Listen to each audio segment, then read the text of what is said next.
Pare e pense. Você trabalha para viver ou apenas vive para trabalhar? Gustavo Cerbasi. Capítulo 1. O que é preciso para prosperar? Ilusões. Menos de 2% dos bilhões de habitantes da Terra têm condições de viver até o fim de suas vidas sem preocupações financeiras. Não são, necessariamente, pessoas ricas em termos literais, ou seja, com grandes fortunas acumuladas, mas sim que não dependerão do auxílio de terceiros para custear suas necessidades no futuro. São pessoas que reúnem, em algum grau, o que chamam de independência financeira. Algumas com muito dinheiro, muitas com poucas necessidades. Um número tão pequeno de seres humanos bem-sucedidos pode sugerir que prosperar é para poucos. Essa crença limitante leva muita gente a buscar conforto em estratégias comprovadamente mal-sucedidas, baseadas em atalhos ou apostas com poucas chances de sucesso. Algumas delas são a ilusão do emprego público, a esperança das loterias, a busca de um padrinho ou mentor que abre portas, o voto em políticos populistas, a dedicação incondicional a emprego que não será eterno, a bajulação de parentes ricos, investimentos milagrosos, negócios que prometem ganhos fáceis ou rápidos, mimar filhos para que eles paguem suas contas no futuro. Talvez você não concorde com o rótulo de mal-sucedidas que dei a algumas das estratégias acima, mas depois de estudar cada uma delas em detalhes com os alunos de meu curso Inteligência Financeira, a conclusão a que chegamos foi de que atalhos podem sim dar certo. Porém, as estatísticas do sucesso resultam em números irrelevantes.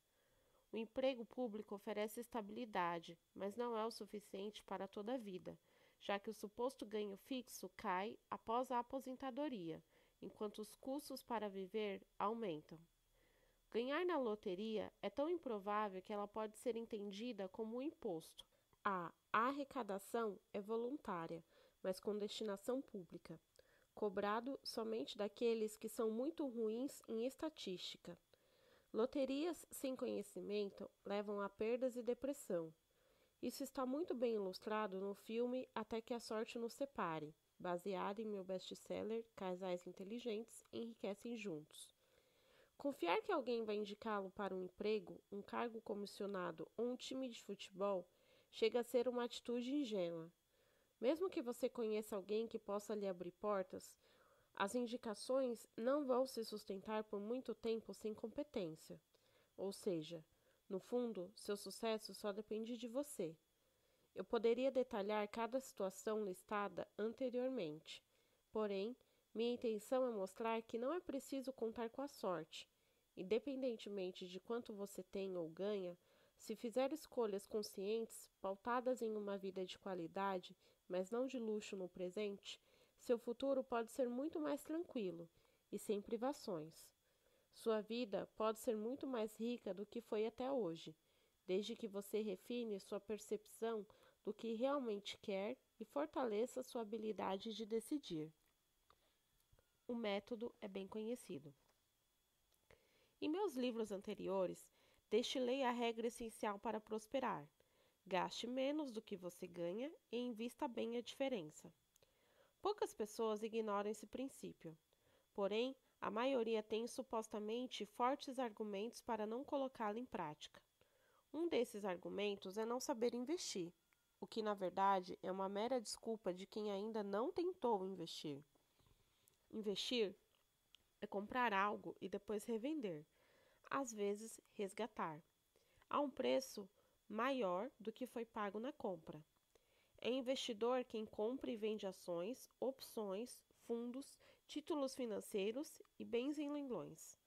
Mas não deixa de ser investidor quem fuça em mercados online e classificados, compra algo que sabidamente está barato e depois revende com lucro, tendo feito ou não algumas melhorias.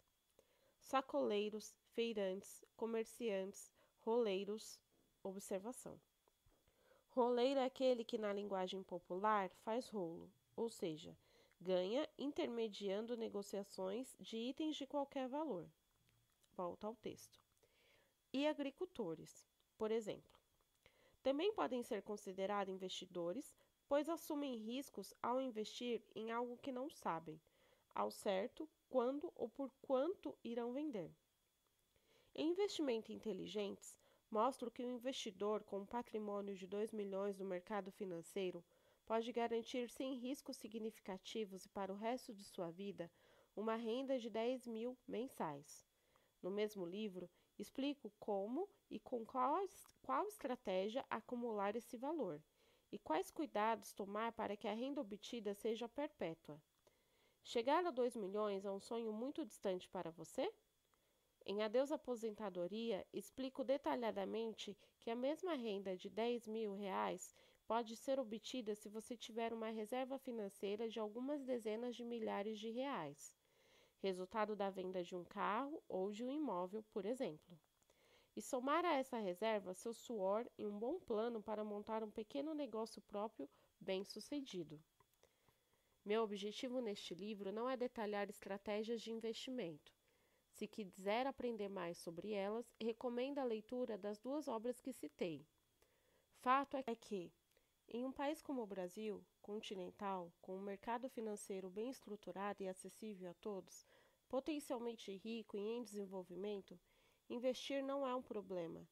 E não saber investir é apenas sinal de que falta a você desenvolver uma habilidade ou adquirir um conjunto de conhecimentos. Dê um pouco de dinheiro a uma pessoa com vontade de aprender e com os pés no chão, e ela poderá aproveitar as incontáveis oportunidades de investir que batem à sua porta todos os dias. O problema é que para a maioria das pessoas o que falta é justamente essa sobra de dinheiro para poder fazer boas escolhas. Ricos sem dinheiro. Não me refiro aos miseráveis apenas. Mesmo uma família com renda bem acima da média da população sofre com as incertezas em relação ao futuro. O majestoso padrão de vida conquistado com uma posição diferenciada na carreira, com renda na casa das dezenas de milhares de reais mensais, pode despertar atenção e inveja alheia, mas normalmente sufoca a família com preocupações e incertezas.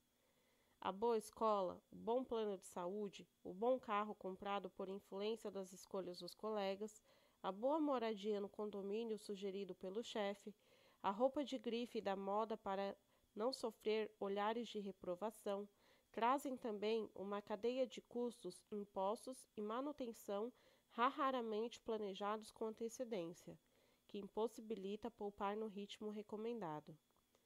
Uma vez conquistado o status, como voltar atrás? O que descartar de um padrão de vida em que um gasto puxa outro?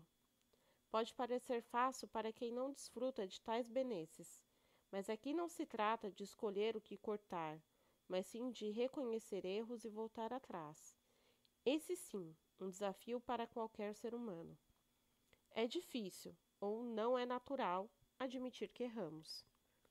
Situação pior que essa é quando o status é conquistado não por uma decisão da família, mas por benefícios concedidos pelo empregador. Em uma situação em que plano de saúde, escola, automóvel e moradia são total ou parcialmente mantidos pela empresa para a qual um dos provedores trabalha, a possibilidade de desemprego é como uma assombração que ronda a casa de tempos em tempos. Pior, há a certeza de que algum dia esse fantasma irá realmente atacar e jogar a família em uma realidade de escolhas limitadas e provavelmente de angústia e depressão. Pobres com pouca margem de escolha. A situação de quem ganha abaixo do ideal, observação. Segundo o DIESE, Departamento Intersindical de Estatística e Estudos Socioeconômicos, em fevereiro de 2019, o salário ideal para sustentar uma família de um casal e 2 filhos era cerca de 4 vezes o salário mínimo vigente. Fonte www.diese.org.br. Volta ao texto. Não é muito diferente. O dinheiro mal dá para fechar a conta de alimentação, remédios, moradia precária e transporte. Lazer só quando é gratuito. Energia e TV por assinatura nem sempre são pagas, o conhecido gato. Pequenos itens de conforto só de segunda mão ou doados. Roupa da moda nem pensar. No máximo uma peça comprada em brechó ou no chamado comércio paralelo, ou pirata. Nessa situação, limítrofe, sugerir poupar para o futuro é como rir da desgraça alheia. Como pensar no futuro se nenhum presente é digno de orgulho? Se apertar, sobra, mas mal dá para um cineminha com os filhos. Daria para mudar a situação desde que a pessoa entendesse que a baixa renda é resultado da baixa capacidade de transformar e de resolver problemas. Para transformar essa realidade, seria preciso se qualificar, investir em cursos que capacitassem a pessoa a fazer trabalhos diferenciados e de maior valor agregado. O fato é que, de novo, a questão não é de cortar gastos ou não, mas sim de reconhecer erros e voltar atrás. Escolhas ruins, como não ter se aplicado nos estudos na juventude ou não ter dedicado horas livres a cursos técnicos, trouxeram a pessoa à situação atual, e novas escolhas exigem tempo, que muitas vezes é consumido em horas de transporte para o trabalho, em afazeres domésticos e cuidado com os filhos, e dinheiro. Existem cursos profissionalizantes gratuitos, mas obviamente os cursos diferenciados têm um custo. É por isso que, diante de algum dinheiro poupado em razão daquele bico ou de horas extras, é má escolha comprar algo que está fazendo falta à família, mas que não precisa ser adquirido imediatamente. No lugar de gastar esse dinheiro, seria melhor usá-lo para, no raro tempo livre, que nem sempre deve ser usado para o descanso, investir no seu desenvolvimento profissional. Talvez um curso que capacite a exercer uma atividade mais qualificada e obter uma renda maior, talvez uma ferramenta de trabalho que permita produzir e faturar mais. Ganhando mais, não será tão raro ter tempo livre e algum dinheiro sobrando, e, com isso, a margem de escolha aumenta. Essa é a lógica que aprofundo no livro Mais Tempo, Mais Dinheiro, que escrevi em parceria com Christian Barbosa. A classe média sofre mais. Entre os extremos dos endinheirados com escolhas engessadas e dos mal remunerados que acreditam não ter escolha, temos a chamada classe média. Sem dúvida, a camada da população que mais sofre com problemas financeiros. Não é difícil entender o porquê. Enquanto os endinheirados sofrem com conforto para se arrepender nas décadas finais da vida, e os mal remunerados não ambicionam muito além de sua rotina de trabalho e seu consumo básico, a classe média sonha muito e sonha alto. Afinal, essa é a maior parcela da população e aquela que são direcionados todos os programas de crédito e a maior parte das campanhas publicitárias. A classe média batalha para ter a casa própria. Consegue com a ajuda do crédito, paga com sofreguidão suas prestações, que na maior parte correspondem ao aluguel do dinheiro do banco, e tem dificuldade para arcar com a decoração, os impostos, os custos e a manutenção dessa casa. Como costuma fazer uma única aquisição desse porte na vida e se arrepender da experiência, acaba não aproveitando o que aprendeu para tomar decisões melhores no futuro. A resistência a assumir o erro dificulta que a lição seja passada aos filhos. Na busca de uma vida de qualidade, passa-se, na verdade, por uma insatisfatória vida de impostos, custos e limitações. O padrão de vida que escolhemos. Independentemente de quanto recebemos pelo nosso trabalho ou de nossos investimentos, o que determina nossa saúde financeira são nossos gastos. Em outras palavras, não é a nossa renda, mas sim o nosso consumo que determina se teremos ou não dificuldades financeiras, se somos ricos ou não. A renda é, sem dúvida, um limitador de nossas escolhas, mas ainda temos liberdade de escolhas enquanto não decidimos onde e como morar, como nos deslocar para o trabalho, como nos educar, como nos alimentar.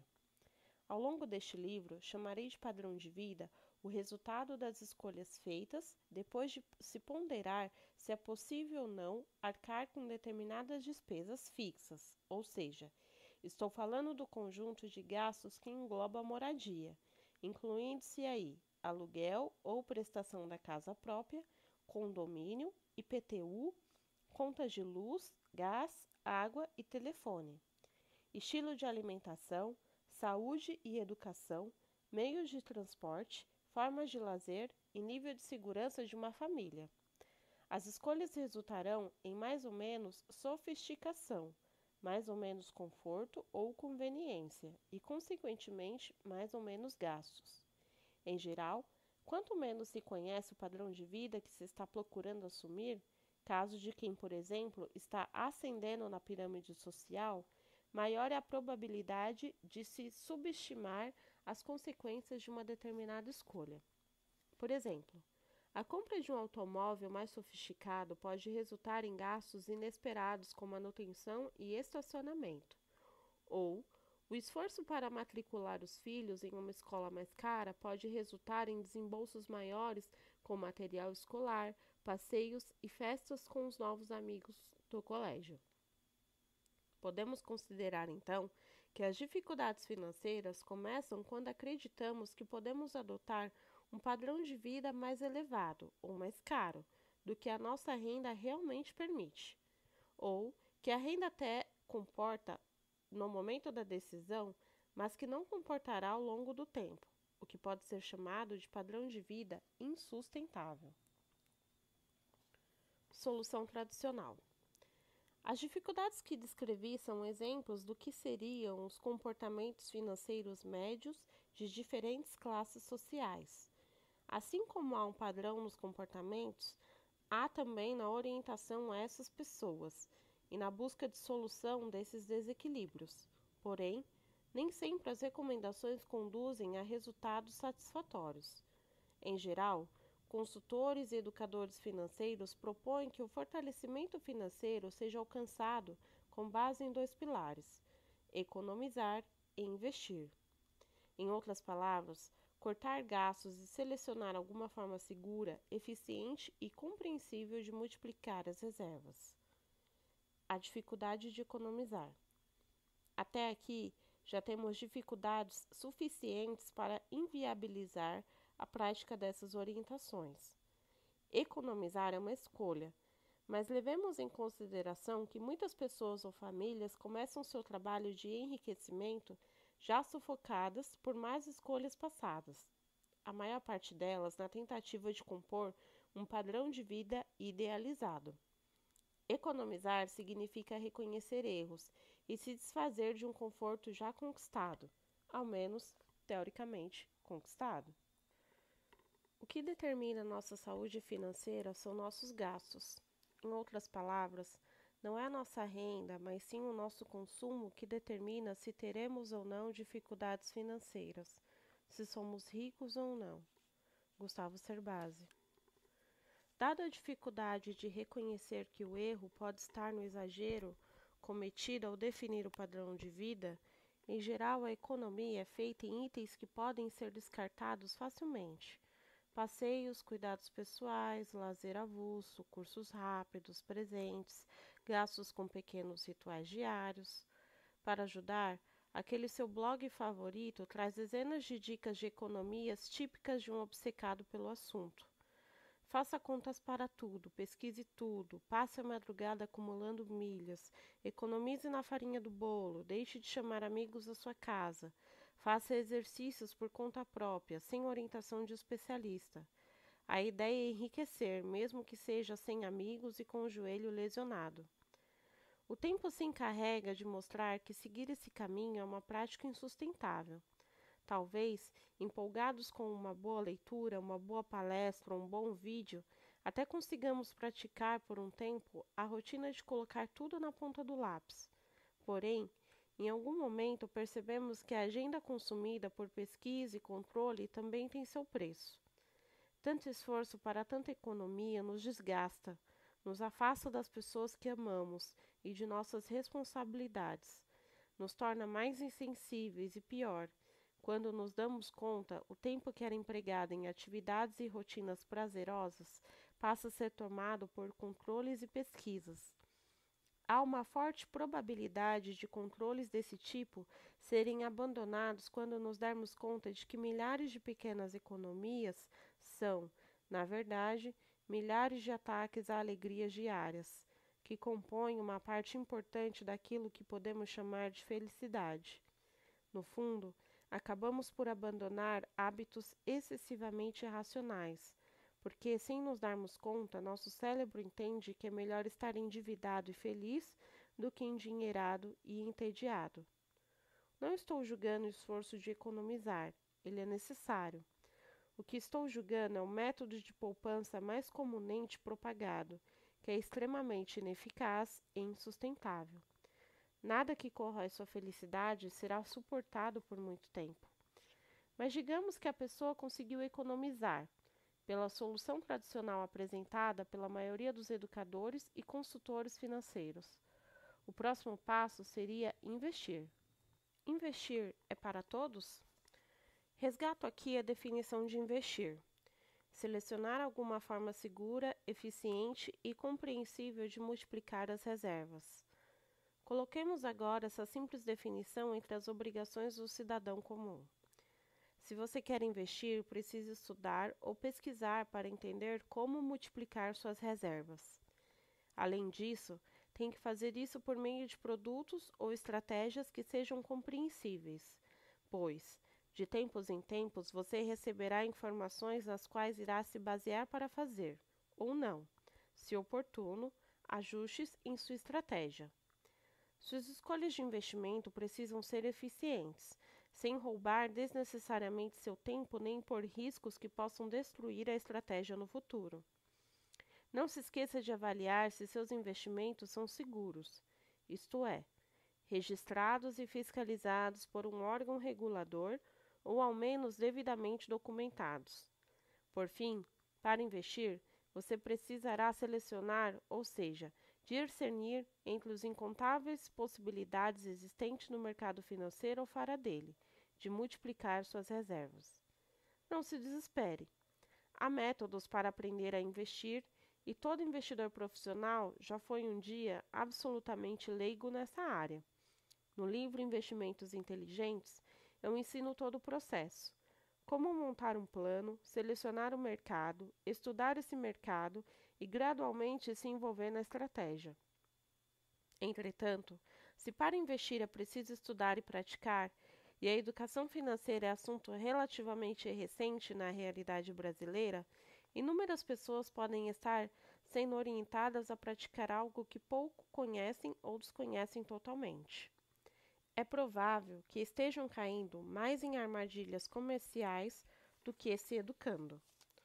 Talvez você já tenha passado pela experiência de seguir a recomendação do seu blog favorito para investir na corretora X ou investir no produto Y, e dias depois estar amargando perdas ou ter dificuldades para sacar seu dinheiro. Pior ainda é o caso daqueles que, buscando atalhos para enriquecer sem esforço, caem na lábia de alguém famoso ou de um vídeo bonito e acabam investindo em uma pirâmide financeira ou outro tipo de golpe. Não faltam armadilhas, mas a quase totalidade delas tem como alvo dois tipos de pessoa, os ignorantes e os gananciosos. Investir é sim para todos, mas existe um processo para você se tornar um investidor bem-sucedido. É preciso, antes de tudo, ter interesse, se dedicar, estudar, se envolver, montar uma estratégia e segui-la com parcimônia e paciência. Atalhos existem, mas normalmente só são identificados quando se está seguindo uma estratégia sólida. Pode ser que você constate que não tem interesse em entender de investimentos. Isso pode acontecer porque você não tem tempo para aprender, porque não gosta do assunto ou porque preconceituosamente crê que não quer lucrar em cima do desconhecimento alheio, entre outras possibilidades. Estará por isso condenado à falta de liberdade financeira? Felizmente não. Consciência das limitações. O primeiro passo para fazer boas escolhas é entender quais são suas limitações. Digamos que você tentou, mas não consegue entender de investimentos, não tem ou não quer ter tempo para aprender sobre investimentos, acredita que está começando tarde seus planos, acredita que poupará menos do que o ideal, fez as contas e concluiu que sua aposentadoria será frustrante e limitada. Nenhuma dessas situações inviabiliza a conquista de sua independência financeira. Em Adeus Aposentadoria, propus uma forma de planejamento que considera que precisaremos ser produtivos por mais tempo do que o convencionado pela sociedade. Na prática, desenvolvi a teoria a partir de minhas consultorias e das minhas ideias que deram origem ao meu curso online Inteligência Financeira. Observação. Veja em www.gustavocerbasi.com.br/curso Inteligência Financeira. Volto ao texto. Não é difícil entender sua lógica e por que ela é tão bem-sucedida. Pense comigo. Se suas contas não fecham para se aposentar aos 65 anos, por que não se aposentar aos 75? Você acha que é tarde? Será tarde mesmo ou será que o problema é você não estar planejando sua carreira para que se torne mais leve, gratificante e apaixonante com o passar do tempo? Se você acha que não terá saúde para trabalhar até os 75 ou até os 85 ou mesmo 95, é porque está trabalhando demais, provavelmente para manter um padrão de vida insustentável, sem tempo para planejar sua carreira de forma adequada e para cuidar de si mesmo. Desse jeito, a carreira e a saúde se esgotam mesmo. A lógica de Adeus Aposentadoria foi construída com base na ideia de que nem todos querem ou conseguem poupar no ritmo adequado e que é possível garantir a independência financeira fundada em 7 pilares. 1. Não há futuro rico se seu presente for pobre. Consuma a qualidade de vida. 2. Não tenha pressa de se aposentar. 3. Cuide de sua saúde e de seu bem-estar para se manter produtivo por mais tempo. 4. Planeje sua carreira para que ela se desenvolva de forma a se tornar cada vez mais prazerosa. 5. Não poupe muito, mas invista bem, menos quantidade e maior qualidade. 6. Adote um novo padrão de educação com 3 níveis de evolução: para o trabalho, para empreender e para investir.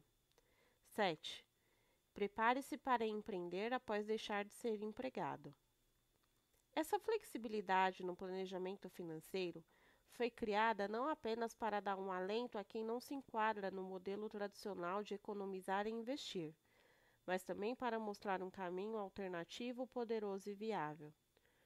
Testado em dezenas de milhares de alunos do meu curso Inteligência Financeira, o método comprovou sua força ao contrapor o tradicional esforço de economizar e poupar com vistas a um futuro hipoteticamente seguro, a uma forma de planejar que reúne qualidades como não se privar e valorizar o momento presente vivido com qualidade, construir o futuro sem estabelecer uma data estressante para deixar de trabalhar, não é a vontade de todos, e começar a desfrutar a vida, sem reunir condições suficientes para isso. Educar-se continuamente, valorizar cuidados com a saúde e o bem-estar, fomentar práticas empreendedoras que trazem um sentimento de liberdade e autonomia. Tais qualidades aumentam a probabilidade de o planejamento ser bem-sucedido, pois geram uma sensação motivadora de construção e aproveitamento, bem diferente do sentimento de privação, presente e preocupação com o futuro do método tradicional. Essa leveza, característica do novo modelo de planejamento que proponho, é determinante para que as pessoas estejam mais abertas às orientações. Isso diminui o sentimento de cobrança, típico da educação financeira tradicional, e cria as condições necessárias para que a pessoa consiga reavaliar suas escolhas. É esse processo mais comportamental e motivacional do que lógico-racional que estimula aqueles que erraram ao fazer escolhas passadas a reconhecer seus desacertos e a aceitar dar um passo atrás. Não se trata, porém, de aceitar uma condição inferior, mas sim de usar esse passo atrás para ganhar impulso e dar um grande salto à frente, como veremos a seguir. O inevitável. Estamos discutindo planejamento financeiro. Meu papel é mostrar caminhos para que a falta de dinheiro não seja um problema para você. A premissa inicial é que você precisa equilibrar sua vida presente e encontrar alguma forma de prover suas necessidades no futuro. Para resolver isso, há dois caminhos: acumular recursos que permitam gerar a renda de que você precisa, diminuir a necessidade de renda futura. De uma maneira ou de outra, você precisará investir, pois para diminuir sua necessidade será preciso criar alguma forma de autossuficiência. Pode ser uma terra para plantar, um negócio oportuno ou aquela ação barata que se valorizará e pagará bons dividendos. Explicarei adiante que é possível se concentrar também na redução dos custos, investindo em formas de gerar a própria energia, obter sua água, preparar seu alimento, ter moradia sem os gastos elevados da cidade. Se a sociedade ruma para um futuro muito diferente do atual, que não conseguimos prever exatamente como será, a forma de se blindar contra fracassos é investir em conhecimento. A base da tranquilidade futura é o investimento presente. Investir é uma questão de escolha. Para investir muito ou pouco, trabalhando ou empreendendo, é preciso fazer sobrar. Para sobrar, você tem que decidir apenas não gastar tudo que ganha do seu trabalho ou de suas negociações, ou então desenvolver a habilidade de ganhar mais do que precisa para viver. Até aqui, desenvolvi o raciocínio para motivar meus leitores a duas ações bastante simples: pare e pense. O que você tem feito com o resultado de seu aprendizado, de seu trabalho, do seu suor, da energia diária que recarrega cada noite de sono? Você está evoluindo na vida? Ou apenas seus gastos evoluem? A vida moderna, sufocada pela falta de tempo e pelo excesso de tarefas e obrigações, vem nos privando da capacidade que nos distingue dos animais, a habilidade de pensar além do presente, de raciocinar e de antecipar as consequências futuras de nossas decisões. Pare e pense. Você trabalha para viver ou apenas vive para trabalhar? Você faz dinheiro? Esse é o termo correto, afinal, ganhar dinheiro é coisa de quem recebe mesada. Para colecionar boletos ou para criar uma vida cada vez melhor? Perceba como a linha de raciocínio que desenvolvi até agora é incisivamente instintiva. Viver com qualidade, cuidar bem do presente, criar estratégias para construir um futuro seguro, mas de modo que essa construção seja leve e inspirada, não imposta e sofrida. Faz sentido? Essa é a base do que discutiremos daqui para frente. Vamos às soluções.